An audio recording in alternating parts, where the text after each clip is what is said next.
Il est 20h30, un mardi soir, quand le téléphone sonne chez une femme de 72 ans et sur l'écran s'affiche le nom de sa banque. La voix est calme, posée, chaleureuse, et elle lui explique que sa carte vient de servir à 3 achats à l'étranger, qu'on va tout bloquer, mais qu'on a besoin d'elle pour sécuriser son compte. 4 minutes plus tard, cette femme aura communiqué un code reçu par SMS et autorisé de sa main un virement de 9 000 € vers un compte qu'elle ne reverra pas. Gardez cette scène en tête, parce qu'il aurait suffi d'un seul geste pour que tout bascule dans l'autre sens, et ce geste, vous l'aurez avant la fin de cette vidéo, à temps pour le transmettre à vos parents ce soir. La même histoire se rejoue chaque jour en France. Un fils reçoit l'appel paniqué de sa mère, un frère découvre que leur père a vidé son livret, et à chaque fois revient la phrase qu'on prononce en secouant la tête. Comment a-t-il pu tomber là-dedans, lui qui se méfiait de tout? Si personne ne trouve la réponse, c'est qu'on la cherche au mauvais endroit. Vos parents ne se font pas piéger parce qu'ils manqueraient de bon sens, ils se font piéger parce que les escrocs ne s'attaquent pas à leur intelligence, mais à un mécanisme, et c'est le même mécanisme qui revient derrière chaque arnaque. C'est une bonne nouvelle au fond, parce que vous n'aurez jamais à connaître les 1000 arnaques qui circulent.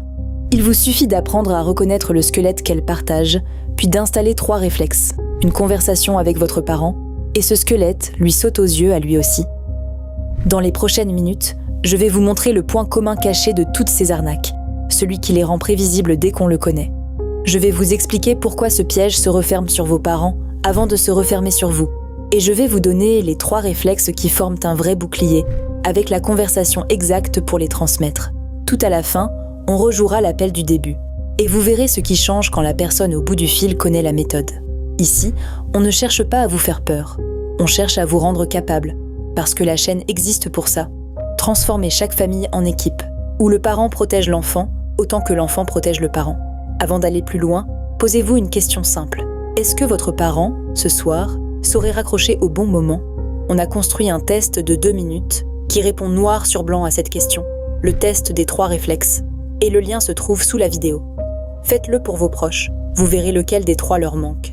Revenons à ce squelette, et prenons pour ça 3 arnaques, que tout oppose. Le faux conseiller bancaire qui appelle votre mère, le faux SMS de livraison qui réclame 2 petits euros de frais, et le faux petit-fils qui écrit « Mamie, j'ai cassé mon téléphone, tu peux m'aider ?» En surface, rien ne les relie. 3 canaux différents, 3 histoires, 3 visages. Mais si vous regardez dessous, elles reposent toutes sur les 4 mêmes os. Le premier, c'est l'urgence. On vous presse d'agir sous peine de voir votre compte bloqué. On vous fixe un délai de 72 heures avant la suspension de vos droits. Et cette urgence n'a rien d'un détail. C'est l'arme principale, celle qui coupe la réflexion. Parce qu'un cerveau compresse ne vérifie plus, il obéit. Le deuxième, c'est la fausse autorité, celle de la banque, de l'assurance maladie, de la police ou d'un proche. L'escroc enfile un uniforme, et devant un uniforme, on baisse la garde d'instinct. Le numéro qui s'affiche à l'écran renforce l'illusion, sauf que ce numéro se truque en 3 clics, et on va y revenir parce que c'est le cœur du problème. Le troisième, c'est l'isolement. On glisse à la victime de n'en parler à personne parce que ce serait confidentiel, ou de se méfier de son propre conseiller, qui pourrait être complice. Et derrière cette consigne se cache un seul objectif, la couper de son garde-fou. Tant qu'elle reste seule au téléphone, elle appartient à l'escroc. Mais il suffit qu'elle en parle à une seule personne pour que le sortilège se brise. Le 4e, c'est l'émotion. La peur de tout perdre, ou l'appât d'un gain énorme, un compte menacé, un placement en or, un enfant en larmes.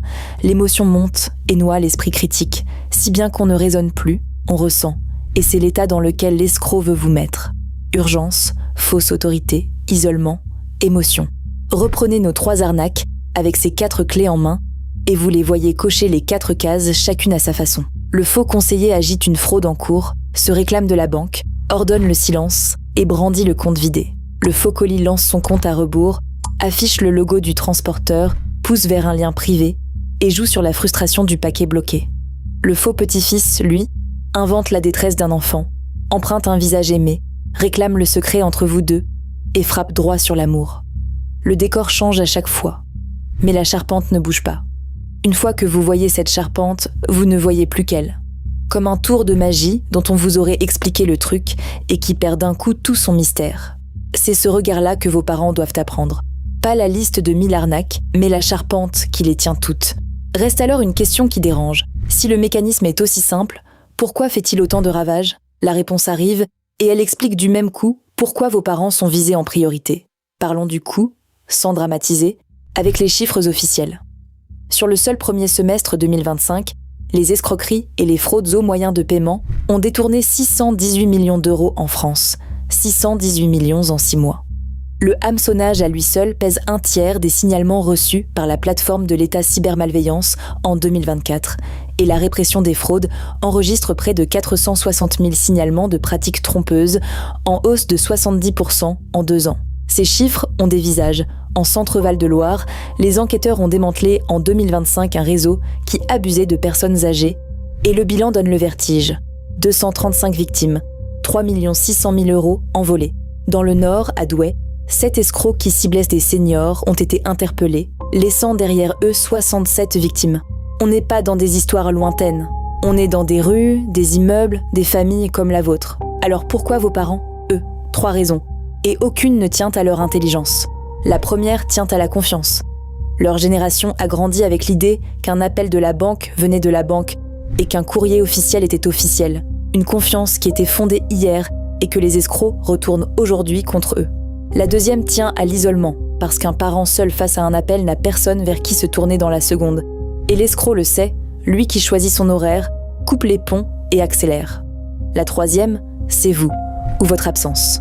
Entre un aidant et son parent, la distance dépasse en moyenne 200 km. Vous n'êtes pas là quand le téléphone sonne et vous l'apprenez après coup, ou jamais. Cette impuissance à distance, c'est la première douleur des familles, et c'est elle qu'on va réparer. Parce qu'une parade existe, sans la moindre compétence technique, et elle tient en 3 réflexes. C'est le cœur de la vidéo, et c'est ce que vous transmettrez ce soir. Un mot avant d'y venir. Si tout ça vous parle, le plus beau cadeau à faire à votre parent tient dans ce test dont je vous parlais. Le test des 3 réflexes, qui lui dit lesquels il possède déjà et lequel lui fait défaut. Le lien est sous la vidéo. On enchaîne. Le premier réflexe, c'est de ne jamais décider dans l'urgence, et c'est la règle mère, celle qui commande les 2 autres. Dès qu'un interlocuteur vous presse, dès qu'il agite un compte à rebours, une alarme doit s'allumer, parce que l'urgence n'est pas un signe de sérieux, mais la signature de l'arnaque. Une vraie banque vous laisse le temps. Un vrai service public vous laisse le temps. Un vrai proche vous laisse le temps. Le geste tient en un mouvement, on raccroche, on repose le téléphone, on respire, et personne au monde ne peut vous reprocher de vouloir réfléchir. Apprenez cette phrase à votre parent, mot pour mot, si on me presse, je raccroche. Un escroc a besoin que sa victime reste en ligne, et raccrocher, c'est lui couper le bras. Le deuxième réflexe règle cette histoire de numéro que je vous ai laissé en suspens. Ni un numéro, ni un logo, ni une voix ne sont une preuve. Le numéro de votre banque peut s'afficher alors que ce n'est pas elle. Grâce à une usurpation qui se loue pour quelques euros, un mail au logo parfait se clone en 10 minutes, et depuis peu, une voix se copie à partir de 30 secondes d'enregistrement, au point que le petit-fils au bout du fil peut avoir sa voix sans être lui. Ce que vous voyez et ce que vous entendez ne prouve donc plus qui vous parle, et cette seule idée, glissée à votre parent, désamorce d'un coup le faux conseiller, le faux SMS et l'appel à la voix clonée. Le troisième réflexe ouvre la bonne porte une fois que les 2 premiers ont fermé la mauvaise. Au moindre doute, on coupe le contact et on reprend la main. On rappelle sa banque au numéro imprimé au dos de la carte, jamais à celui qu'on vient de nous donner. Et on ouvre le site officiel en tapant soi-même son adresse, jamais en cliquant sur un lien reçu. Un détail peut tout sauver. Après un appel suspect, mieux vaut rappeler depuis un autre téléphone, parce que la ligne peut rester ouverte et l'escroc se glisser dans la peau de votre banque pendant que vous croyez la joindre.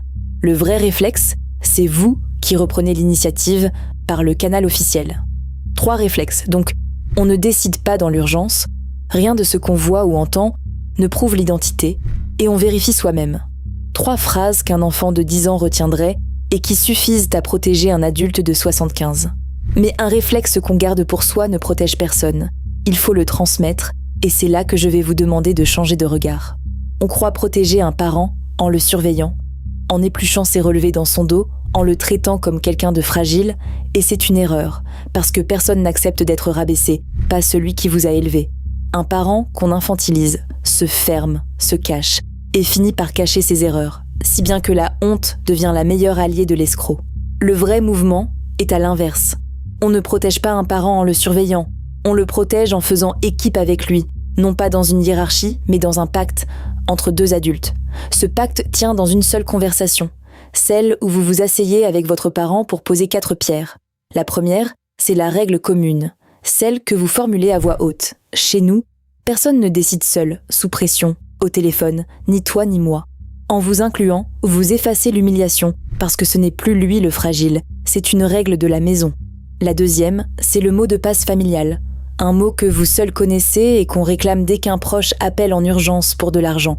Un mot qu'aucun escroc ne possède, même armé de la voix clonée du petit-fils, et qui désamorce l'arnaque la plus cruelle qui soit, celle qui imite un enfant en détresse. La troisième, c'est le doute qu'on partage.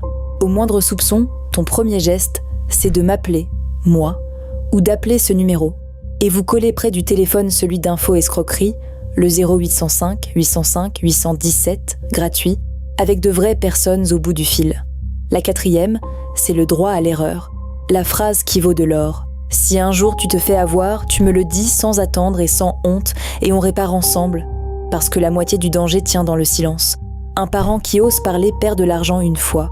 Un parent qui se tait se fait reprendre 2 fois, 3 fois. Voilà ce que change ce pacte. Au bout de cette conversation, votre parent n'est plus quelqu'un qu'on surveille. Il devient votre coéquipier. La vigie de la famille au même titre que vous. Et le jour où il repérera une arnaque avant vous, il en tirera une fierté que la peur ne donnera jamais. Rejouons l'appel du début. 20h30, la banque à l'écran. La même voix calme qui annonce 3 achats à l'étranger et réclame son aide pour sécuriser le compte.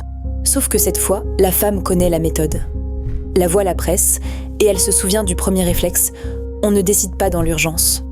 Le numéro de la banque s'affiche et elle se souvient du deuxième. Un numéro n'est pas une preuve. Alors elle prononce une phrase simple, je vous rappelle, et elle raccroche. Elle prend sa carte, compose le numéro imprimé au dos, applique le 3e réflexe, le canal officiel, et la vraie banque lui répond qu'il n'y a eu aucun achat à l'étranger, aucune fraude. L'arnaque vient de mourir dans le silence, sans qu'un seul euro ait bougé. Un seul geste, celui que je vous avais promis au début, raccrocher et rappeler soi-même. C'est ce geste qui aurait tout changé pour la femme de la première scène, et c'est celui que vous allez offrir à vos parents ce soir. Reprenons le bouclier en une phrase. Toutes les arnaques partagent le même squelette, urgence, fausse autorité, isolement, émotion. Et face à ce squelette tiennent 3 réflexes. Ne pas décider dans l'urgence, se rappeler que rien de ce qu'on voit ou entend ne prouve l'identité, et vérifier soi-même, le tout transmis par un pacte en 4 pierres entre adultes. Ne gardez pas ça pour vous. Ce soir, appelez votre parent et posez les 4 pierres. Et pour savoir par où commencer, faites le test des 3 réflexes, 2 minutes. Le lien est sous la vidéo et vous saurez, réponse en main, lequel des 3 installer en premier. Une dernière chose, si vous voulez mesurer jusqu'où va la nouvelle génération d'arnaques, celle qui recopie la voix de vos proches en 30 secondes, la vidéo qui s'affiche à l'écran vous attend et vous comprendrez pourquoi le mot de passe familial n'est plus une option. Protégez les vôtres et devenez leur vigie.